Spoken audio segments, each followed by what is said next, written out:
the cleanliness is brought to an adequate standard. The officers with overall responsibility for our toilet provision are in the room today, so they've heard what you say, and I know they know how important it is to this administration that we get things to the standard that, frankly, we all want to see in our city.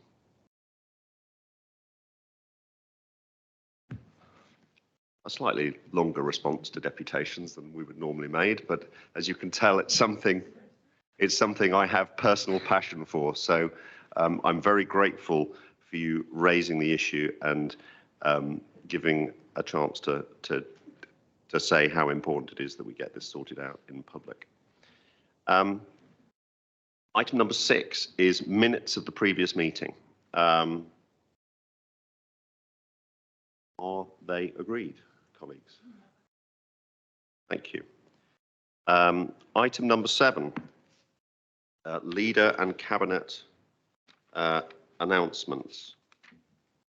So I think I've probably had my announcement. So, but we do have some, I believe we have some other cabinet members who wish to make an announcement.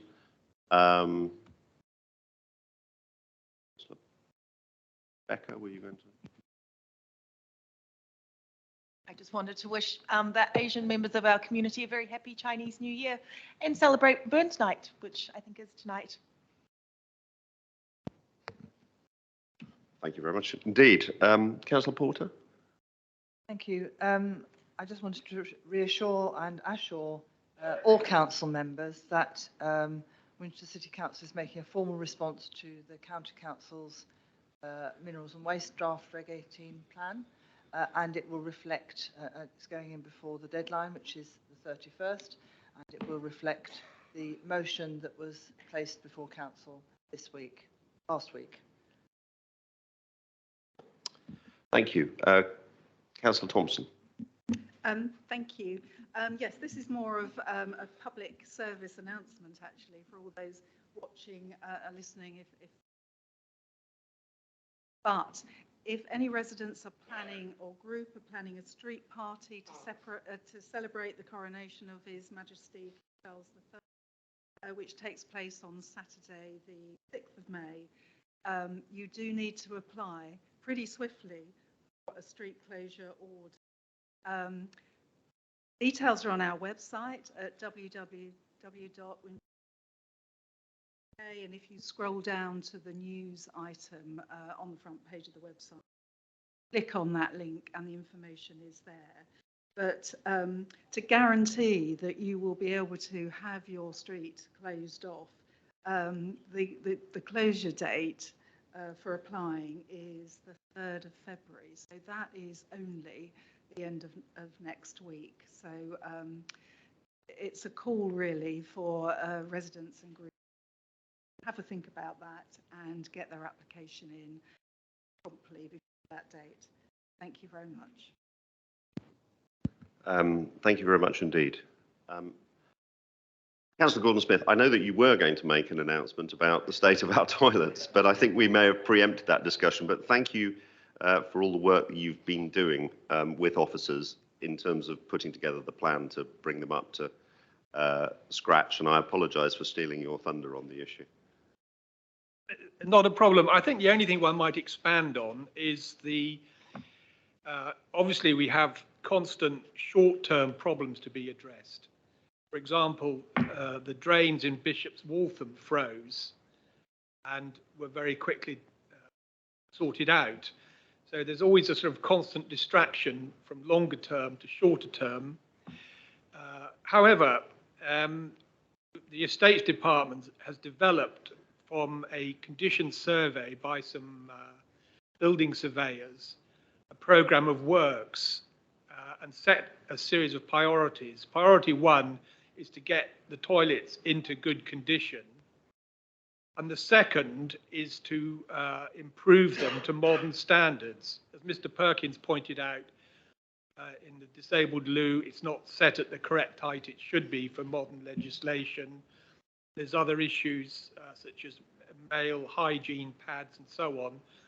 So we have the second priority is to address those issues and get the standard up to a suitable modern standard.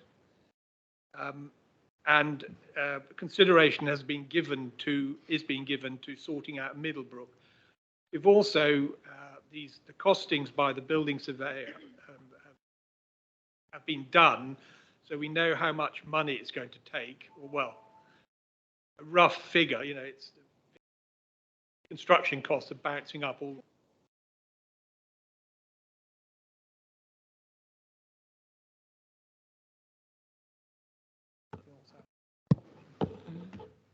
A budget to address these issues. And I would like to thank the estates team and our very energetic street scene officer who's made a considerable difference so far. Thank you.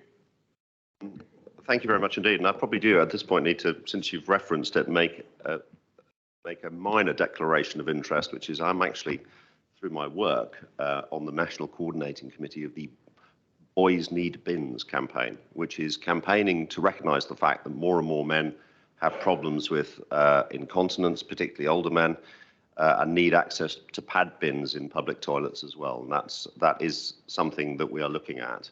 It's a consequence of aging population. There are certain medical conditions that can lead to these things, and it is actually an important piece of equality work that we will be looking to include within the scope of our toilet review, although I do have a personal non-prejudicial interest. I promise I will not profit from the activity.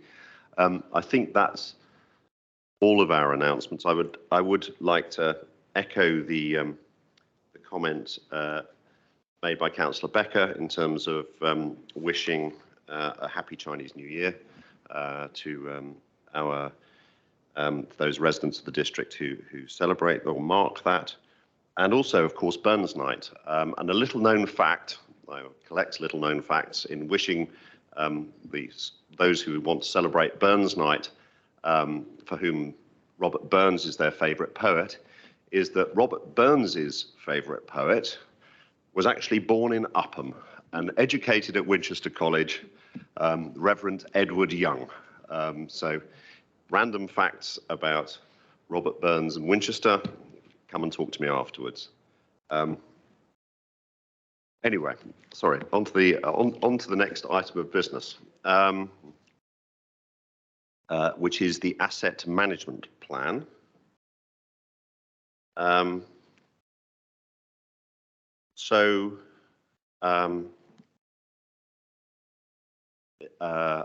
few words about the asset management plan.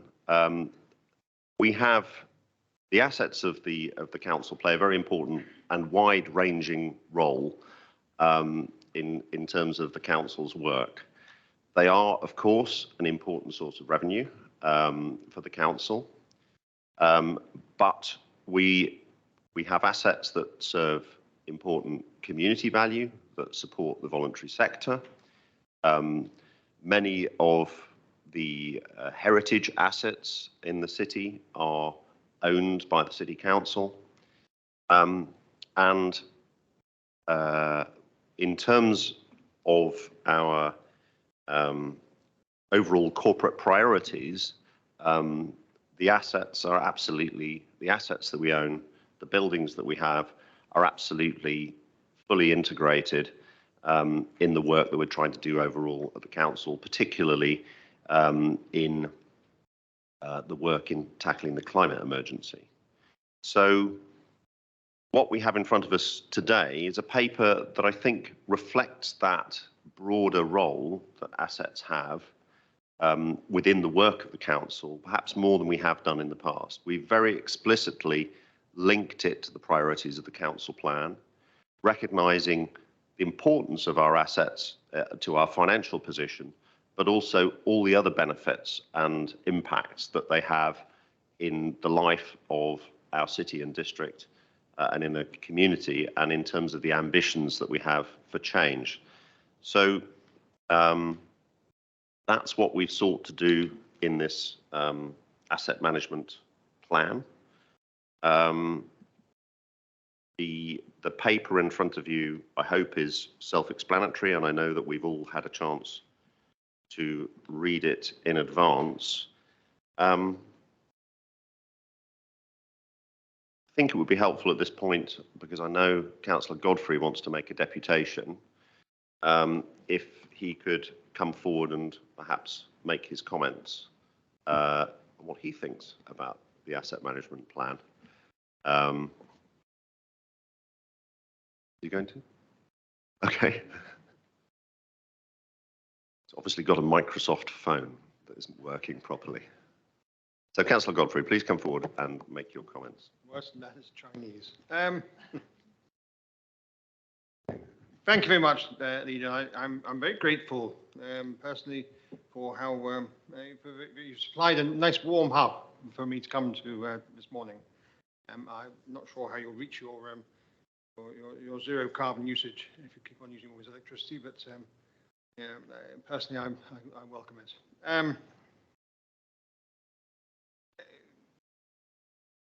I welcome the launch of a new asset management strategy, which is what agenda item is dealing with. And I hope that it will signal a clearer focus by the administration on the importance of non-operational property in delivering the Council's overall plan. The layout of the format is clear, descriptive, and well written.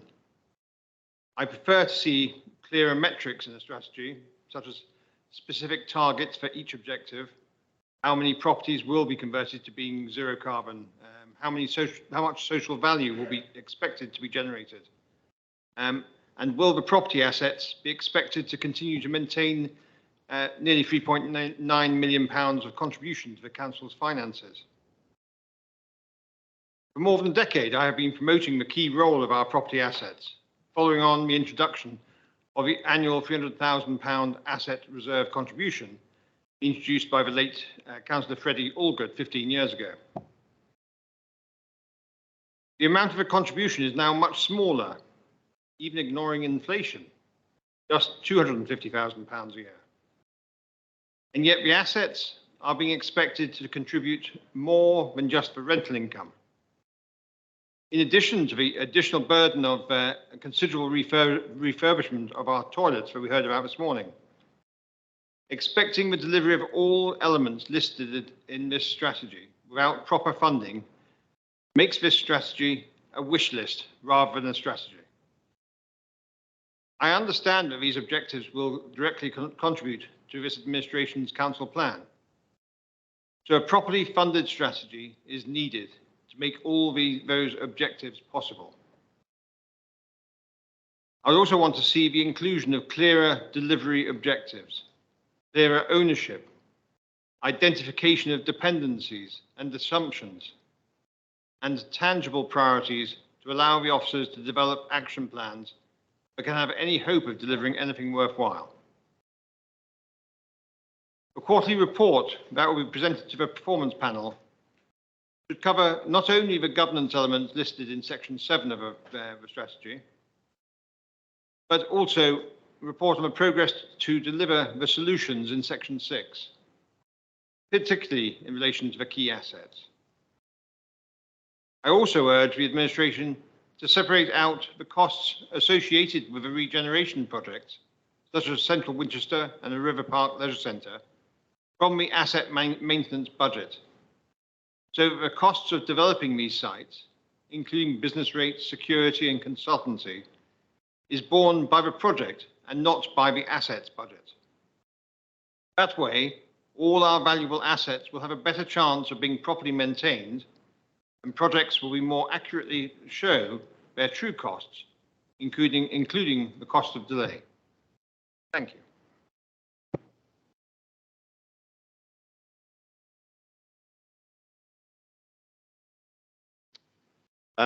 Thank you very much indeed, Councillor Godfrey, and thank you for your comments about the clarity of the document that's been laid out. And I don't need to pass them on to the officers concerned because they're here. But I'm grateful for the work that they've done in pulling that together. I think it's important to highlight, I share your desire to make sure that we have clear plans and metrics and that we are clear about the financial implications of what we are seeking to do. And I would stress that this document sits alongside other documents and processes within the council in terms of how we manage our overall our asset base. And in particular, the details of the spending and particularly the capital projects that we're looking at implementing are laid out and will be laid out in the capital strategy, which will be coming to full council, will be going to scrutiny and I think full council in February.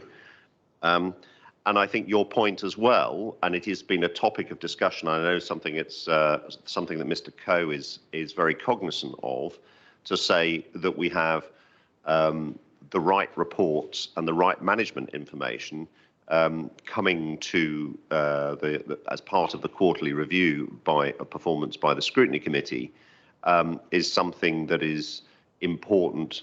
Not only to the opposition to enable them to fulfil their role of scrutiny, but also to Cabinet to make sure that the choices that we're making in the strategy today are reflected in actions and priorities going forward. So I can assure you that the intent to have a clearly managed, prioritised plan will follow from the strategy that we agreed today and will be reflected in the capital strategy and in the quarterly reporting process. But I think it's helpful and appreciated that you raised those particular points because I share your views in terms of the importance of getting those elements in place, and it is absolutely intention, and I think this strategy also makes it clear that we will be doing that.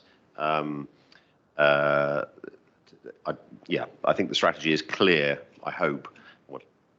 It is clear to say that those elements that you talk about will be reflected in the other work of the council. So thank you for raising those issues.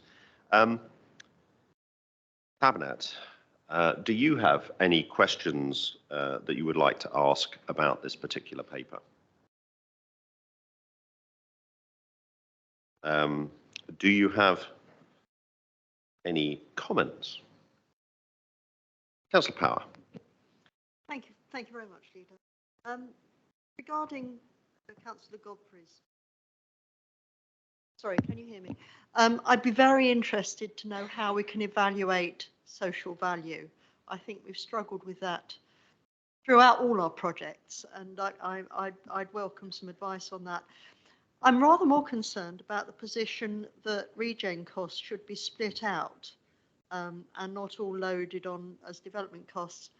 Every single phase of development and every project we go into, whether it's to do with estates or to do with regen, has to be very clearly reviewed for cost effectiveness, whether it's delivering. We have very strong new management techniques in place for all these major projects, and I would not want to set aside those costs as we go into each phase. I don't think any of us want to go into the cost of Silver Hill over the 30-year history, because we have to do what we can with what we've got. Regarding the making this a wish list rather than funded priorities, I think the Estates Department can confirm that they feel very free to come forward with any projects that they think could increase the yield from our estates. I'm happy that we can confirm that as a Cabinet, and perhaps we should reaffirm that, because we are open to opportunities in this matter. Thank you, Leader. Thank you, Councillor Power. Any other comments?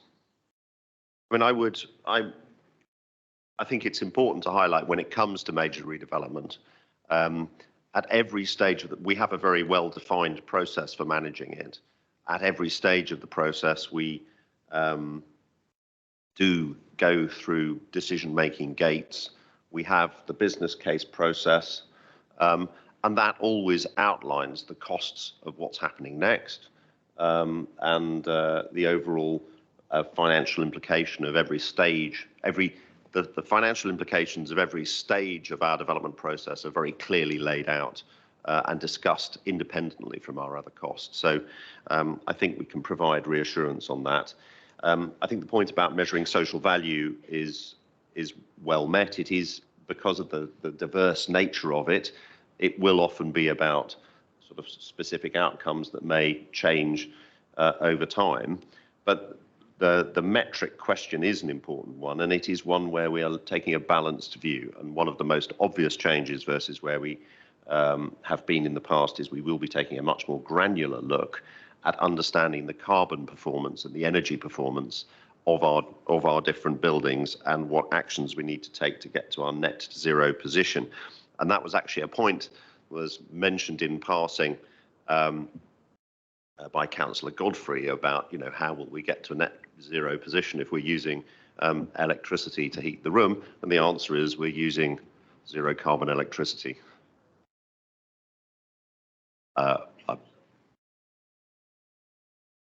We are. Sorry?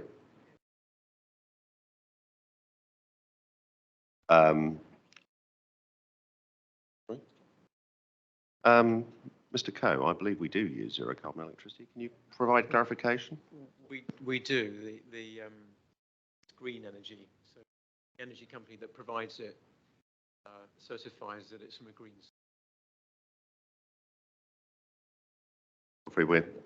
We're done on that point. I think we've clarified the issue. Sorry, Councillor Godfrey. Any other comments? I think I can. Okay. Well, I think then we have the recommendations in front of us, which are fairly straightforward, which is to approve the asset management strategy in all its clarity, as highlighted by Councillor Godfrey. I would like to. Is Cabinet agreed on that? Agreed. I would like to thank Mr. Coe for, well, not only all the work that has gone into preparing the document, for coming in today, although, well, for coming in today to answer a question on electricity, if nothing else, but I would also like to thank you and your team for all the extremely hard work that you do all year round, not just to make sure that we deal firmly and fairly with our commercial relationships that relate to our asset management program, but all the other work that is done, including the toilet work that is being talked about earlier, to ensure that our assets are well professionally managed and achieve all the objectives that laid out in this paper. So please pass on my thanks to your team, and of course, thank you to you as well for all your work. Thank you very much. That's much appreciated. On to the next item, which is Pride in Place Parking and Access Improvement Programme. Councillor Lerney, would you like to introduce the paper? Thank you, Leader. Ease of access to our city, town and local centres is essential for the economic vibrancy of our district and the ability of our residents to access important facilities such as doctors and dentists. An effective parking offer for private cars and other motorised vehicles, and we mustn't forget non-motorised vehicles such as bicycles as well, provides an attractive place to park within easy reach of services across the district, while managing demand and reducing the barriers such as congestion, which make people less likely to come into our commercial areas, and also deal with issues such as air pollution. The programme set out in the report reflects our council priorities, particularly improving air quality and lowering carbon, and the joint Winchester movement strategy and local cycling and walking infrastructure plans we share with the County Council. Good progress has been made this year, although a lot of time has been taken up dealing with a surge in antisocial behaviour, which has caused a lot of damage in our car parks. I am pleased to say that cross-organisational action led by the leader has dramatically reduced the number of incidents, but it's something that we do need to stay on top of. Moving forward, aside from routine maintenance, we have a requirement for new parking machines, which will give us more flexibility in managing parking tariffs and methods of payment. We plan to improve disability access at the Garnier Road car park, which gives access to the Hockley Viaduct cycle and walking path, and we intend to continue improving cycle parking across the district as part of our Market Town parking and access plans. We also, as has been mentioned earlier, plan to refurbish toilets as part of our programme of customer experience improvements. Together with the move of on-street parking to the County Council, the level of work is such that we do need a project officer for a fixed term, which will be funded from the parking reserve. So, Leader, I'm happy to take questions and comments. Thank you very much indeed, Councillor Lerney.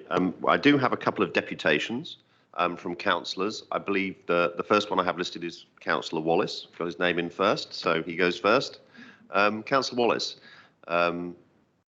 please come forward and make your comments. Thank you, Chair. Traffic is the single largest source of greenhouse gas emissions in Winchester, with the latest data showing that transport makes up 57% of all CO2 emissions in the district. In their draft local transport plan, Hampshire County Council stated that national policies on moving to zero-emission vehicles won't get us far enough quickly enough, and a 10% reduction in car use is required between 2019 and 2030.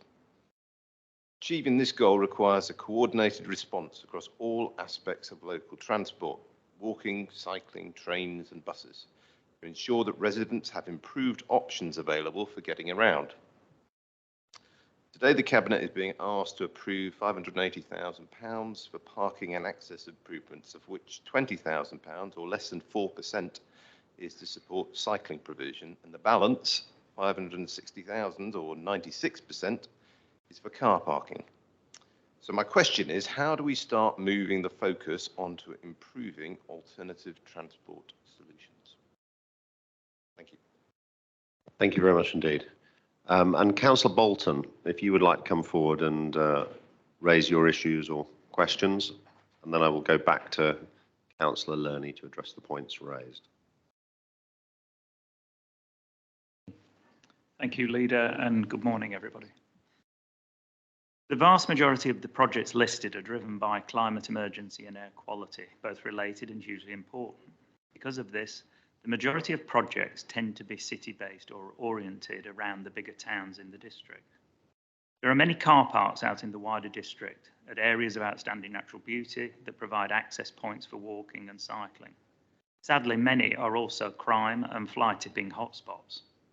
As none of these sites appear on the list, and it may well be because they do not fall under the Winchester City Council's direct remit, how do we improve these areas for the wider community?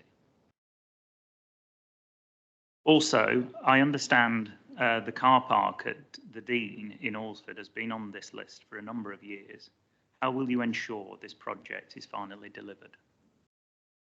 Thank you very much. Thank you very much indeed for your brevity and clarity. That is much appreciated. Councillor Lerney, some useful questions there. Yes, thank you very much so. And I do agree with Councillor Wallace. And indeed, the fact that we agree is reflected in the second set of comments around the focus on the climate emergency within this plan.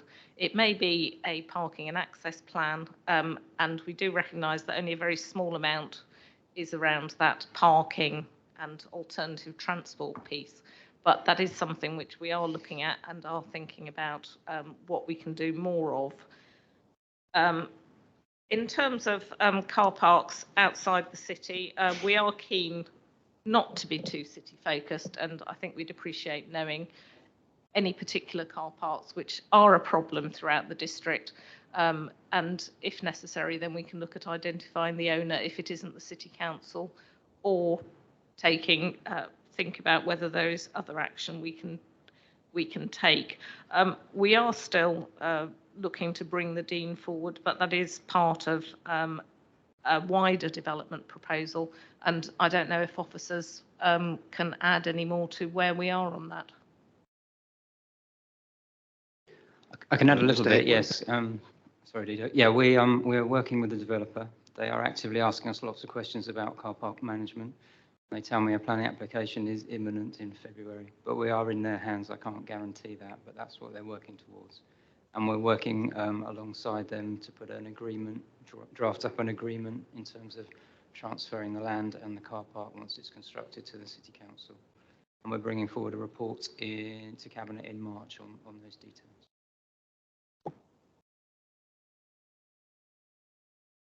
Thank you. Any other comments, Councillor Lurney?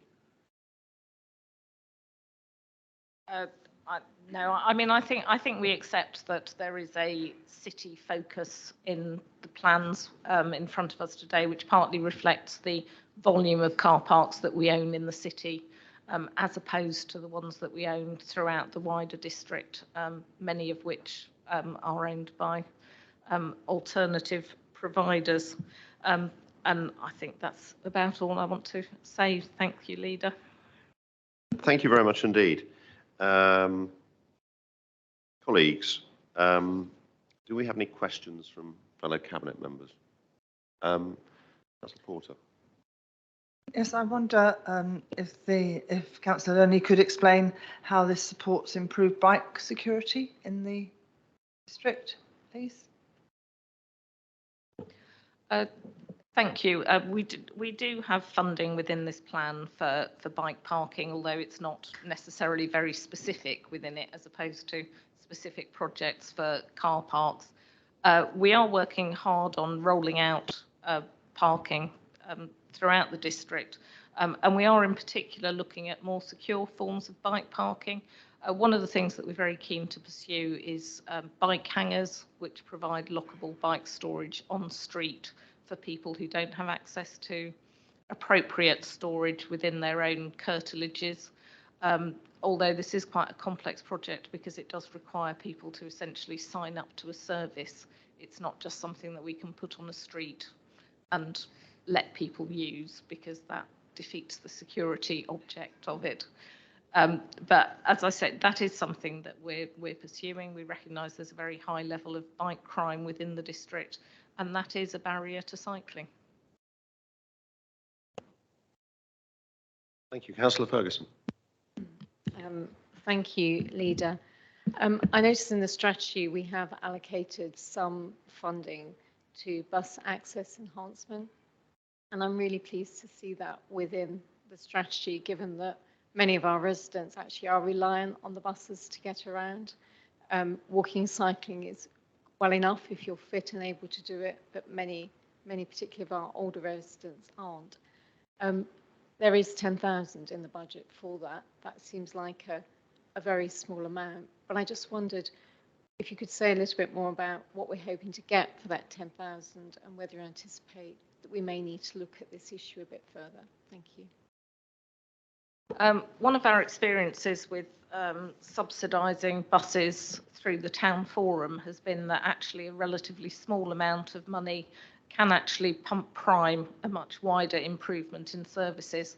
The payment for a couple of extra services through the town forum actually led to a wider improvement in buses throughout the district, not just for Winchester itself, because once we were paying that extra money to have somebody in the garage at night, then all the other services became much cheaper to provide.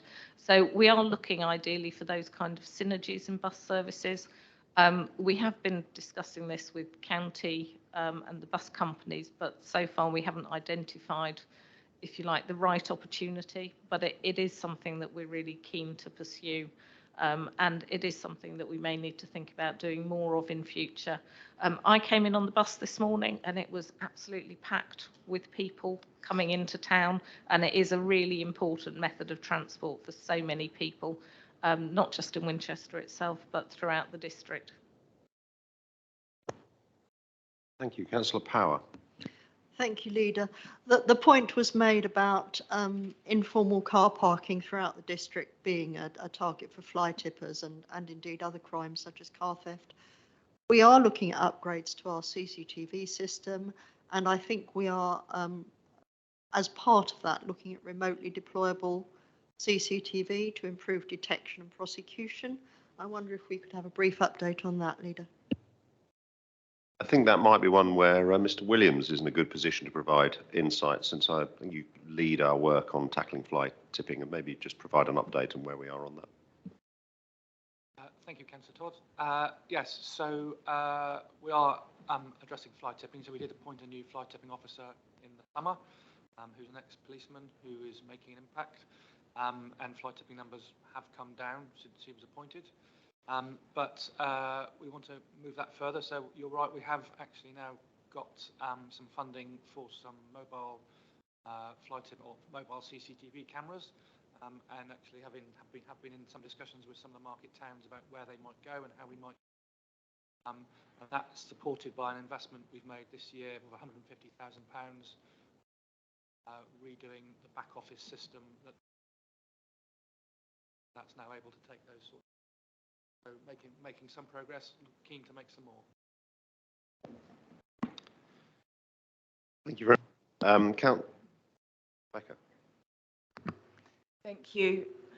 We have set aside in the budget money for remarking. I just wanted some reassurance that when we're looking at remarking, that we're making the spaces big enough for people to be able to easily get in and out of cars, particularly from my own experience, getting young children in and out of car seats sometimes involves a bit of a shimmy, a bit of a everyone breathe in moment. Also for people who may have physical disabilities or physical issues that don't qualify for a blue permit, but my father-in-law, for example, lives overseas, doesn't have a blue permit, but when he visits us, his physical disabilities do make it difficult for us to get in and out of the car where the spaces are too narrow. So if we can just think about those accessibility issues when we are remarking and not simply pointing them where they previously were. Councillor Ernie or Mr. Williams? That's definitely a technical issue I will pass over to officers. Thank you. Yeah, so I think we do look at the national standards when doing this, but I think it's a fair point that cars are becoming bigger, and that does cause issues in some circumstances. So I think, yeah, when we can look at doing things like that, but there are national standards. It's not just the cars getting bigger, it's the car seats getting bigger, and so therefore you need more of an angle to get the door open to get the child up into the car seat. Thank you. Any other questions, comments? So the recommendations in front of us are on.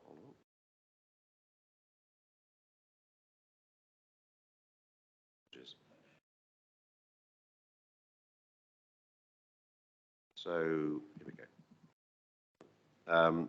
The recommendations are that we approve the car park major works programme. Oh, sorry, actually, I'll make some comments. I mean, first of all, thank you very much indeed for putting all of this together. I'm pleased when I was responsible for what was then the car parking strategy, we very deliberately changed it to be the parking and access strategy to reflect that it isn't just about cars. And I'm pleased to see that work has continued and also that we've done the implementation.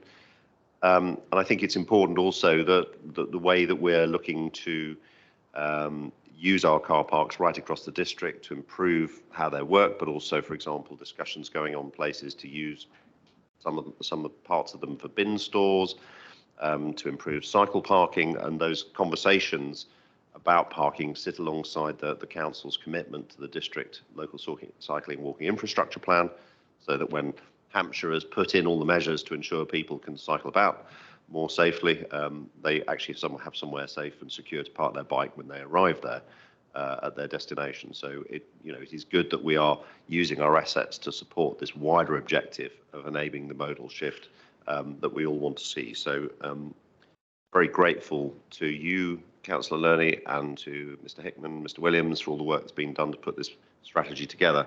In terms of the recommendations in front of us, we're being asked to approve expenditure of £580,000 as outlined in Appendix A, subject to full council approval of the budget and capital investment strategy. Approving a 2-year fixed-term post for a project officer to support delivery of the programme, funded from the Parking Reserve Fund. Noting the indicative programme for 24-25, and delegating to the head of programme in consultation with the corporate head of asset management and the cabinet member for the climate emergency, authority to procure and make minor adjustments to the programme in order to meet the maintenance and operational needs of the car park service throughout the year as required. So those are the recommendations in front of us, colleagues. Cabinet, are you agreed? Thank you very much indeed. On to the next paper, which is the Winchester City Council carbon offsetting policy. Councillor Lerney, can you introduce the paper, please? Thank you, Leader. I think it is important to emphasise that while it has been important to bring the carbon offsetting policy for the Council's own emissions forward to be agreed today, offsetting is very much the last option that we will use to reach the Council's net zero target. We have a clear intent to go greener faster, and carbon elimination, reduction and removal efforts will always be undertaken first where possible. Despite our best endeavours, however, we may have some residual emissions, and it is important that we understand the best options for offsets and look to achieve wider benefits for the Winchester district through any that we make. We will prioritise carbon emission reduction, investing in energy efficiency and switching to low or zero carbon fuel and vehicles. Secondly, we'll look to carbon credit creation through investment in renewable energy within the district. Thirdly, carbon removal through local nature-based solutions. And finally, only as a last resort, buying credits from elsewhere. The policy we're presenting today is based on best practice and provides a clear, measurable approach, prioritising local solutions. So I'm very pleased to bring this forward, Leader, and happy to take any comments or questions. Thank you very much indeed. We do have some deputations on this, and I believe it is the same combination of councillor colleagues as last time. So, Councillor Wallace, can you please come forward and make your comments or questions?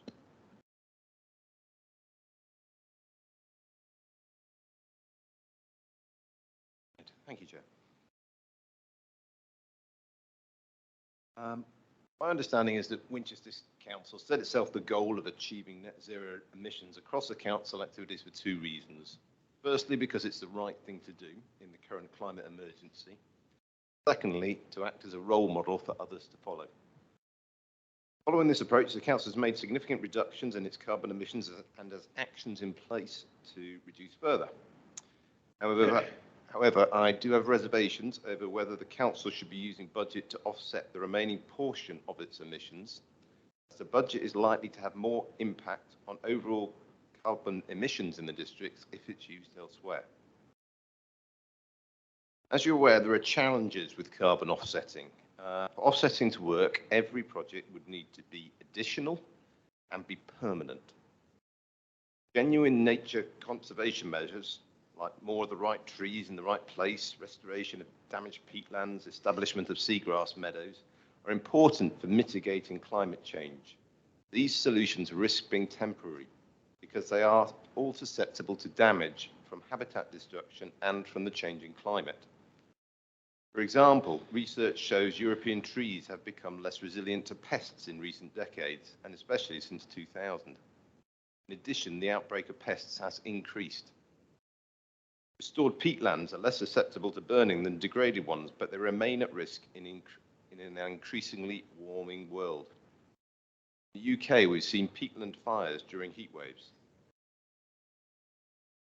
While investing in genuine action for nature is important, the carbon that is drawn down by these nature-based solutions could easily be released within decades because of climate breakdown and its effects on nature.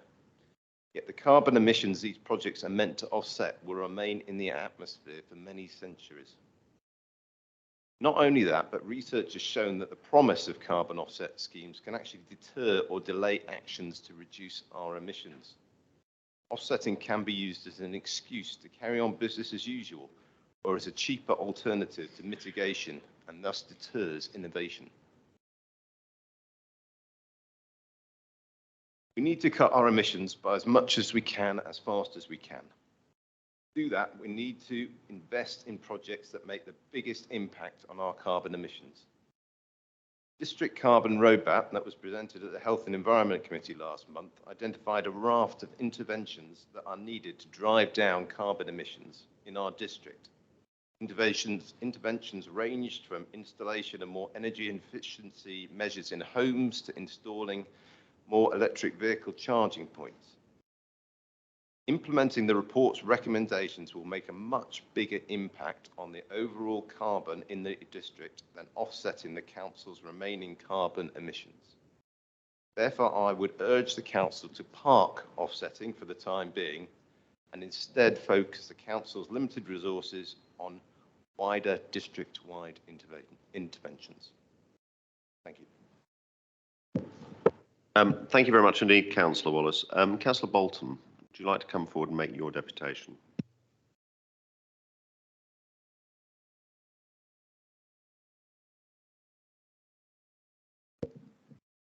Thank you, Leader. And a common theme, I think, will be noticed. Slightly less brief, unfortunately, than last time, but here we go. I'm really pleased to see that the administration acknowledges that carbon credit offset is a last resort, that carbon elimination, reduction and removal actions should be taken first. However, I really don't think this goes far enough in relation to the Council's own operations and would ask that you consider an amendment to the proposed policy. Council's own operations do not exist unconnected to the rest of the district, and the purchase of carbon credits, even as a last resort, would be spending district money on carbon sequestration projects outside the district, on carbon reduction type projects such as woodland planting in Scotland. There is no justification to spend, excuse me, there is no justification to spend council tax funds on such credits. We need to invest this money in the wider district, reducing emissions. This, after all, is the first priority if we are to bring about net zero for the whole district by 2030.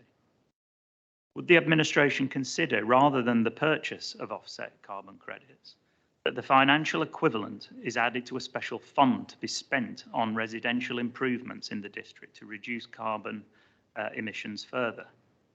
This would be a better way to spend our residents' money. In addition to this, I have a couple of other questions in relation to the paper. Over what time period is the 1,500 tonnes of CO2 allocated for offset projected to get to zero? Currently, carbon offset credits, and this is a point I raised at the previous meeting, are priced at around £20 per tonne of CO2. And so 1,500 comes in at £30,000 in 2024. What happens if the cost of carbon credits rise to £300 per tonne of CO2, as highlighted in the WSP report? And so 1,500 tonnes rises to £450,000. Where will the money come from? Why has this not been identified as a risk in the risk assessment? Is there no legal barrier to the council spending money on carbon credits in other areas of the UK or even overseas? Excuse me, the Oxford carbon offset principles you quote state that carbon scrubbing is the most desirable offset and carbon reduction can be illusory. I'd refer to Malcolm's more eloquent cite on the reasons for that. What will you do to ensure the long-term carbon capture of any credits purchased? Thank you very much. Thank you very much indeed, Councillor Bolton. I mean, I think the policy that I see in front of me is quite clear on these issues and also makes it very clear that it is our priority to spend money if we need to create credits within the district. But Councillor Ernie, maybe you would like to maybe reconfirm that clarity or correct me if I've misunderstood. Yes, I absolutely can confirm that.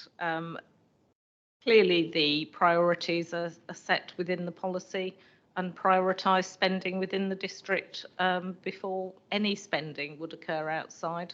That is absolutely a very last resort, and it's certainly not one which we intend to take up.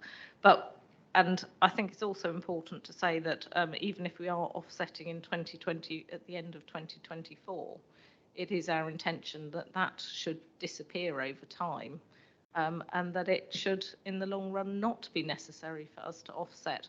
I absolutely agree with Councillor Wallace that actually carbon offsetting is often used as an excuse for not changing behaviour.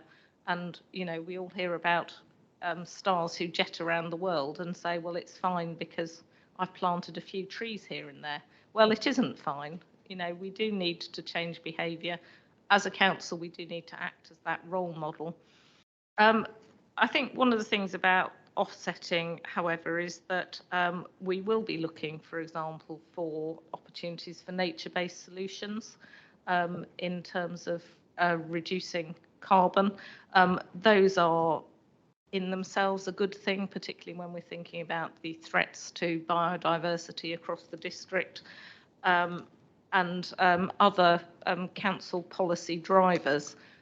So it's not a case of we're going to wait until the end of the time and then suddenly be doing a lot of this stuff. A lot of these actions are actually good things to do in themselves.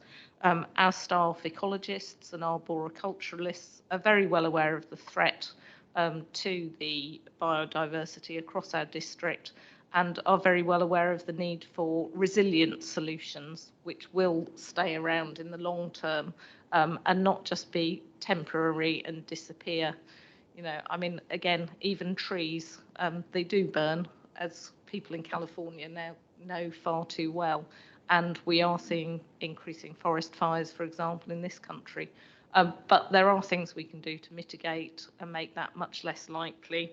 And that's certainly the kind of action we're going to be taking. We have been asked for this offsetting policy for quite a long period of time, and I'm really pleased that we have been able to bring it forward to give people clarity about what our intentions are. I don't know if Mrs. Robbins wants to add anything to that. Thank you.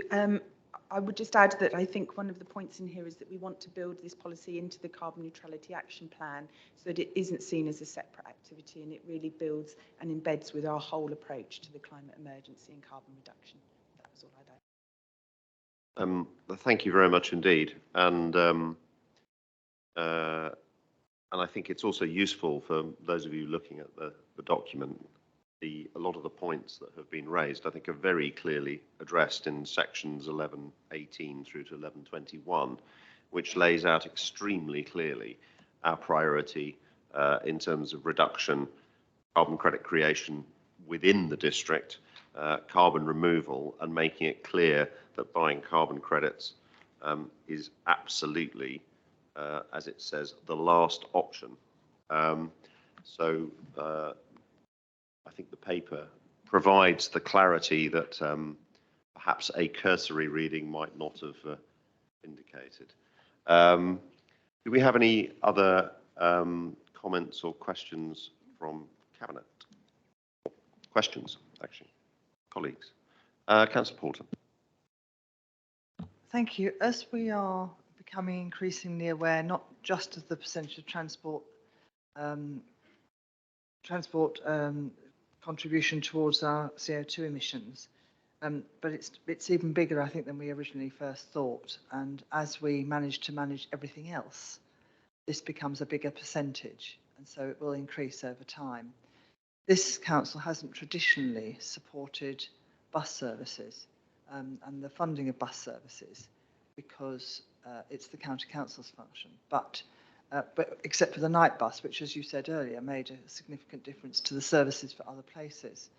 So would that be something that would be considered not in the 2024 offsetting, but for the whole district? Would it be something that we could consider long term?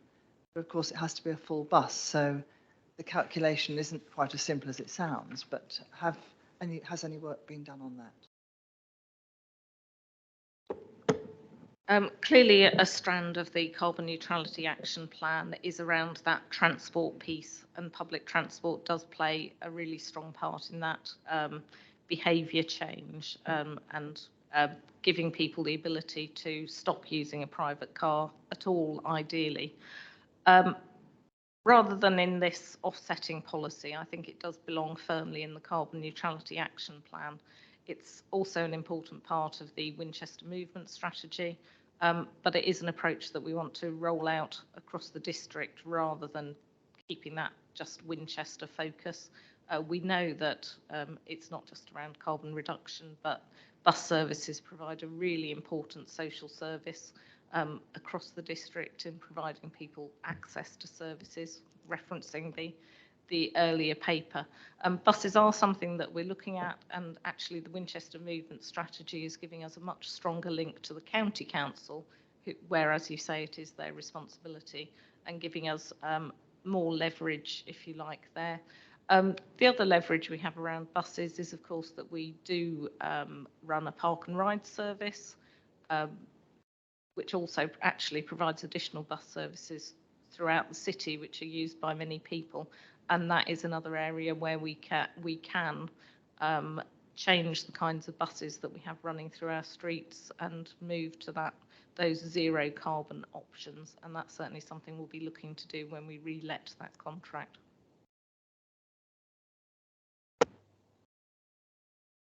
Councillor Ferguson. Thank you, Leader. And I'm really pleased to see the clarity in this paper and that absolute focus on carbon emission reduction as the very first option.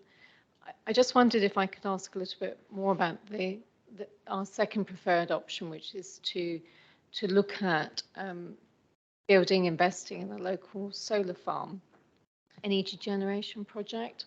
Again, I'm sure this is something that would be welcomed.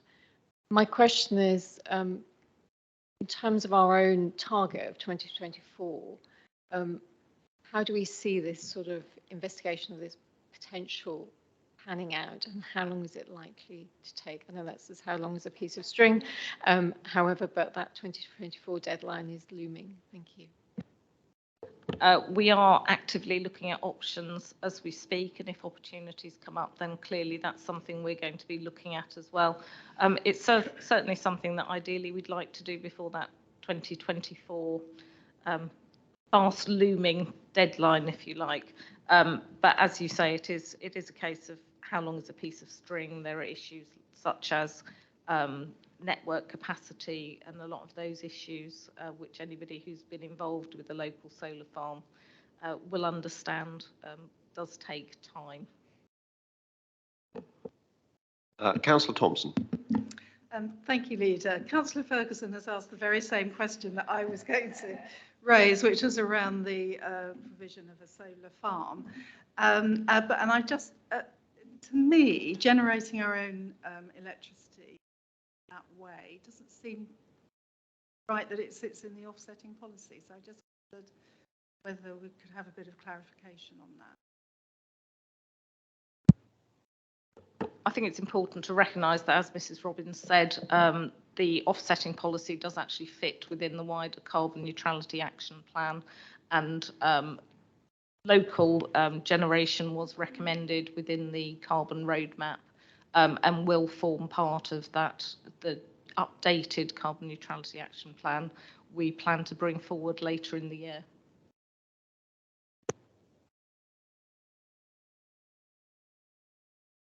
Thank you. Any other questions or comments?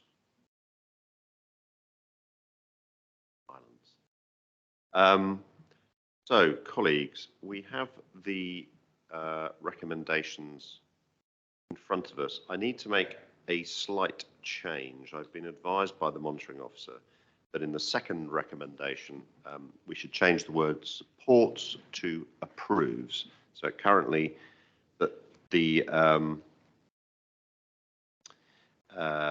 currently the recommendations are first, that we approve an offsetting policy with a hierarchy approach of carbon emission reduction, carbon credits creation, carbon removal, and all of those obviously referring, as is clear from the context, to the district, and buying carbon credits from accredited UK schemes as the last option, and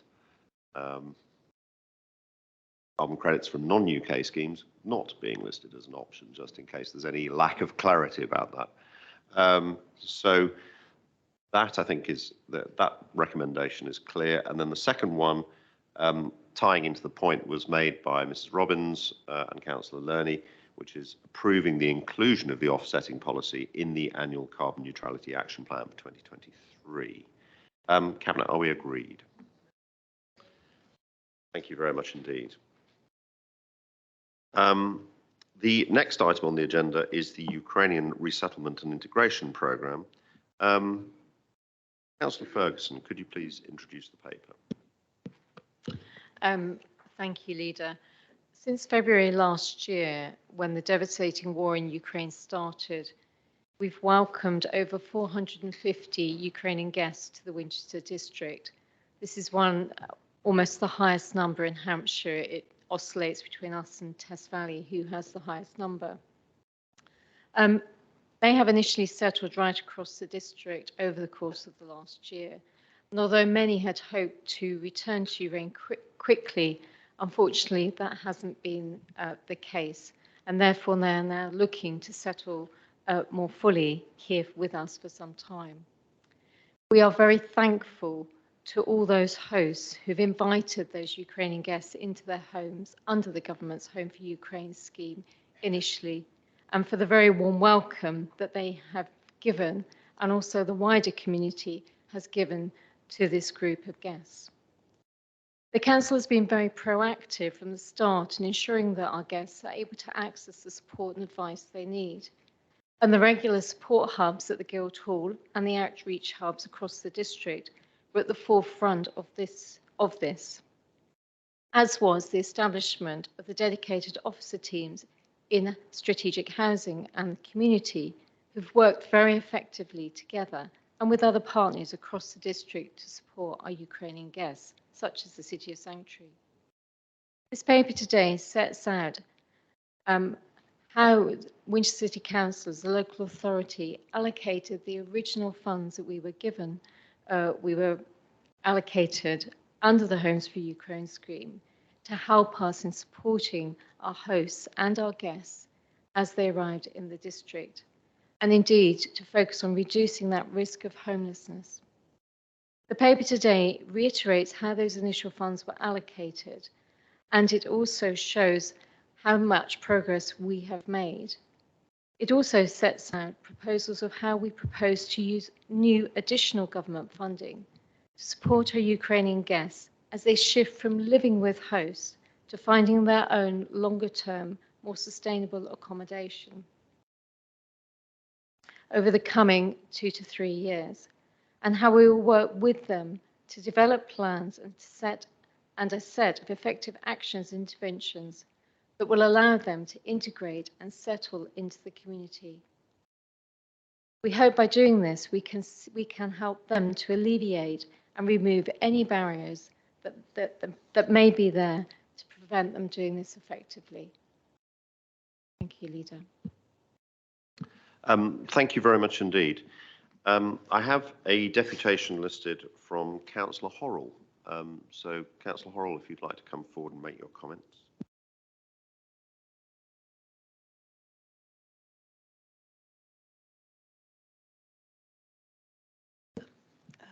Chair, thank you for allowing me to address Cabinet this morning. Before I begin, there have been many mentions this morning about inclusivity, whether it was the Chinese community or Scottish celebrations. But I just wanted to make you aware, as I arrived at the building, members of the public who were attending today could not get into the Guildhall at the front door steps. And as you know, there was a member of the public who was in a disability scooter. So it was very difficult for them to enter the building, and I helped them in. But I do think on a day like today, we need to ensure that the front doors are open for a publicly attended meeting. Just wanted you to be aware of that. Thank you. So turning to the Cabinet paper, I wanted to begin by congratulating the officer team and indeed partner agencies on managing the resettlement of Ukrainian families and individuals so ably over the last few months. However, we come to a new phase in the programme and wanted to speak this morning, and I do have some lived experience as I host a Ukrainian guest. It is clear to me that many council officers have gone over and above their normal call of duty, supporting those fleeing the war in their country. My question is, do we have sufficient support to lead this initiative as senior officers juggle those tasks alongside their normal council duties?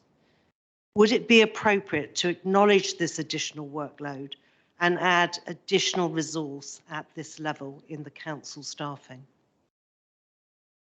Language, I observe, is one of the key barriers to integration at the moment, and also the ability to work in the UK. This is not referenced particularly in the report, but can I ask we please consider more support to assist in learning the English language?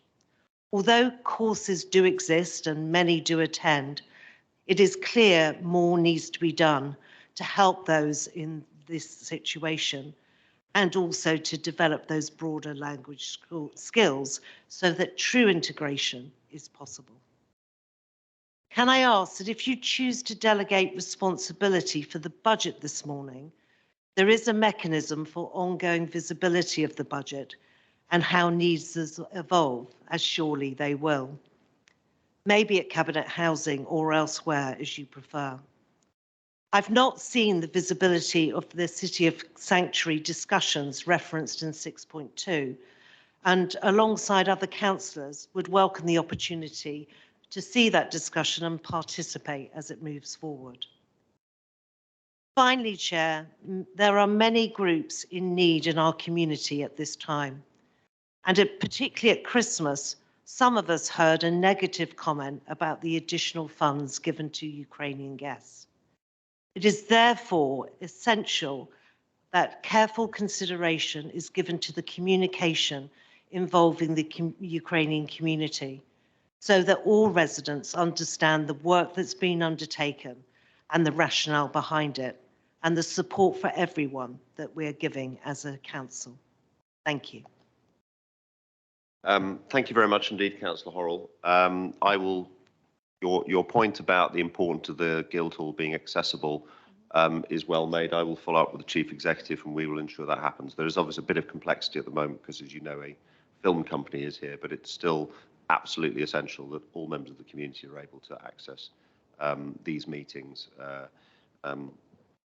Thank you, I appreciate that. Thank you. And thank you also for the insight of your personal experience that you provided in the issue today. Councillor Ferguson, do you have any comments or reaction to what you've heard? Thank you, Leader, and thank you, Councillor Horrell, also for your comments. I know you've been closely involved with this project, both on a personal level and you've had a keen interest in it throughout. I would also agree with you that our council officers have gone above and beyond on this project, and we have to remember that when we were asked to support a Ukrainian guest, even though there was funding, officers did already have a full workload and they've had to pivot and shift and add this additional work in, and they've done exceptionally well with that. The question of whether we have sufficient support at the senior level is, we do have three senior officers in the room with us today, Mrs. Fletcher, Karen Thornburg, and also Susan Robbins, who've been leading the response, with Susan taking on that overall managerial and coordinating role. The new funding that's brought forward does look to provide additional support, but again, obviously these are significant amounts. The need is ongoing, and that is something that we can look at and discuss. But I am confident that we do have our very best team working on this project. In terms of language, I agree, language barriers are a problem, and in fact, in the table where we look at the initial funding, table 4 on page 87 of the report pack, the very first thing that we raise is removing language barriers as an option of what we might do with these integration funds. So it is very much at the forefront of our minds. I think also that, we raised the point, perhaps I didn't raise it earlier and I meant to, is that we are very shifting from a sort of a blanket support approach to a more individualized support program. And when we are supporting our guests, they are now able to access, have an individual session with our Ukrainian support lead and talk through any issues or problems. So we can very much begin to tailor how we support them. But I think going forward, what we're looking at is, and we try to say it in the report, is we want to work with our Ukrainian guests to help them co-design how we manage and help them integrate more into the community. The issue of that community integration and whether or not in a cost of living crisis, some of our own residents question just how much support is being given to a separate group when they themselves are at stress, is something that does concern us. However, I think that the whole key thing here for this new funding is that integration work. So working alongside our communities with our Ukrainian guests to see how they can live and rub along together, and they can both benefit from having each other in their communities. So I think that is important. And as to the ongoing visibility of the budget, again, that's something we can talk to officers about. And I don't know whether Sue Robbins, you would like to add anything on that? Thank you, Councillor. Yes, do take the point that we need to make sure that we're advising and keeping councillors and members apprised of the progress of this work. A suggestion might be a policy committee, perhaps, report. Thank you. Thank you. Cabinet, do you have any questions that you'd like to ask? Councillor Power. Thank you, Leader. Two questions. Firstly, regarding 6.2, the action plan. I understood that both parties had appointed a City of Sanctuary champion, and I would have expected them to be involved in those meetings in some way. So I'm a little surprised. No? I'm wrong? If I may, Leader, we appointed a City of Sanctuary champion, which was Councillor Tippett Cooper, and he has been involved in those meetings on a regular basis. Initially, at the beginning of the crisis, those meetings were being held on a weekly basis, then it went to bi-weekly, and now we are shifting to a monthly basis as things change. But with all of our response to the Ukrainian crisis, we are vigilant in that response, and if things need to change or the frequency of those meetings need to change. Thank you. My other question, Leader, is regarding transport. We do have some families in my ward, and in the past they've been reliant on their hosts for transport to language classes, and there have been difficulties accessing jobs. I wonder if that formed in any individual action plans. Again, thank you, Councillor Power. I think what we've tried to do in this paper is set out sort of a high-level plan of what we could do, but it is very much about working with our Ukrainian guests, facilitating that co-creation. And if that is an issue that they consistently bring up, that would be something we would certainly look at. Again, I don't know whether, Melissa Fletcher, you might like to add anything. Thank you, Councillor Ferguson. Yeah, we're working with Hampshire County Council in terms of the kind of projects that they're delivering. We're looking at whether the bus pass scheme can be reallocated again. I know that's a little bit of an issue for us. I think we had something like 450 allocations, so it's not something that we could do locally, but it is something that we want to look at on a case-by-case basis, especially, as Councillor Ferguson said, our main aim is to make sure that people can get into employment. They can't get there if they haven't got a bus pass or they haven't got transport, so we are going to help those that need that support. So that is very much in our programme, but what we don't want to do is use the funding the same as Hampshire, so we're kind of working alongside Hampshire in terms of what their allocations are. But transport, independent, and especially getting them into work is something that we're keen to support them. Questions? I have a question, which is, and there's a line in there which I think is an important one, which talks about developing community leadership and advocates, because everything I know from my work in the charitable sector with the NHS is that it's incredibly important to have sort of voice and agency for the people that you're designing a service around. And I just wondered what the progress is on that, because obviously at the beginning we needed what you might call a fairly paternalist model, but the experts in terms of knowing how integration works will be the people who've gone through it. And so I wondered how we're planning to sort of expand or develop that role of giving Ukrainian community more of an agency in terms of how the whole program works. I believe Sue's getting ready to answer. I was, Councillor, thank you. These are the plans that we are going to develop now that we've got the new set of funding to take forward the community support activities. I think it's going to be a question of a stage approach about engagement and working with the communities, and then identifying those people that come forward naturally, and we can build up and mentor those within that activity. So it's to be designed and it's to be implemented, but that is setting out what we hope to do as soon as this funding comes forward to us. No. We have a conditional offer in front of us. Any other questions or comments that people want to make? Well, first of all, can I sort of mirror the comments that have been made by others to thanking the officers here, but also the whole officer team that has done so much in this area while continuing to perform excellently in their day jobs, shall we say.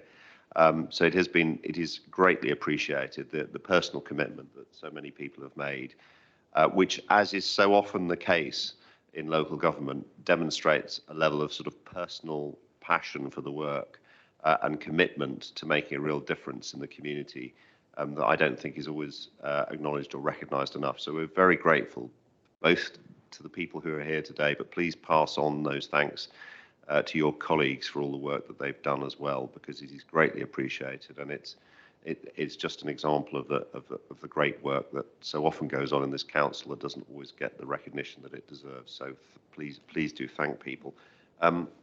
Colleagues, we have a recommendation in front of us today.